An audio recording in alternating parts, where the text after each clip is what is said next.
উৰিয়ামঘাট আঞ্চলিক চুতীয়া ছাত্ৰ সন্থাই উৰিয়ামঘাটৰ বিভিন্ন সমস্যা সমাধানৰ দাবী দিয়া দুঘণ্টীয়া অৱস্থান ধৰ্মঘট কাৰ্যসূচী ৰূপায়ণ কৰা হৈছে। ইয়াৰ ভিতৰতে আছে উৰিয়ামঘাট অঞ্চলৰ যি নগৰ, এই নগৰখনক পৌৰসভালৈ ৰূপান্তৰ কৰা উৰিয়ামঘাট যিখন চিকিৎসা হস্পিটেল আছে, হস্পিটেলখনত 24 ঘণ্টাই চিকিৎসা ব্যৱস্থা পোৱাৰ দাবী জনাইছে। আৰু লগতে উৰিয়ামঘাট অঞ্চলত যি গৰাখহনীয়া হৈ আছে, গৰাখহনীয়া ৰোধ কৰাৰ ক্ষেত্ৰতো দাবী জনোৱা হৈছে।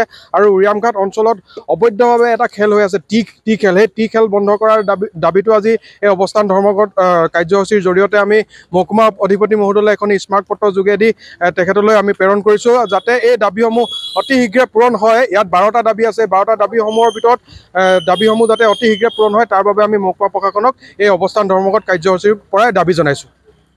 ধনশিৰি মহকুমা চুতীয়া ছাত্ৰ সন্থা উৰিয়ামঘাট আঞ্চলিক চুতীয়া ছাত্ৰ সন্থাই আমি দুঘণ্টীয়া অৱস্থাত ধৰ্মঘট লৈছোঁ। আৰু এই দাবীসমূহৰ ভিতৰত আছে আমাৰ বিভিন্ন সমস্যা উৰিয়ামঘাটখন জড়িত হৈ আছে। বিশেষকৈ অসম নাগালেণ্ডৰ সীমান্তত ইতিমধ্যে নগাই আগ্ৰাসন কৰিছে।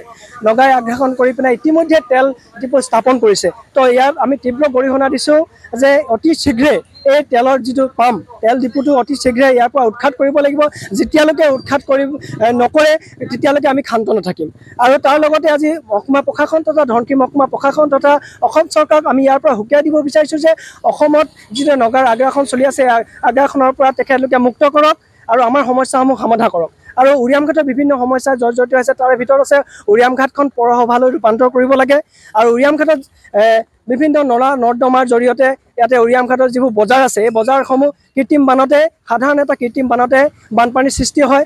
এই সমস্যাবিলাকক দূৰ কৰিব লাগিব আৰু ইয়াতে বেদখল মুক্ত কৰিব লাগিব। ইয়াতে বজাৰ যিখন আছে উৰিয়ামঘাট বজাৰখন আৰু বাছ ষ্টেণ্ড আছে, এই বাছ ষ্টেণ্ডসমূহ কি হৈছে, বজাৰখন বিভিন্ন জনে বেদখল কৰি আছে আৰু দোকান বজাৰ কৰি আছে। এই দোকানবিলাক উচ্ছেদ কৰিব লাগিব আৰু বজাৰখন মুক্ত কৰিব লাগিব। আৰু দ্বিতীয়তে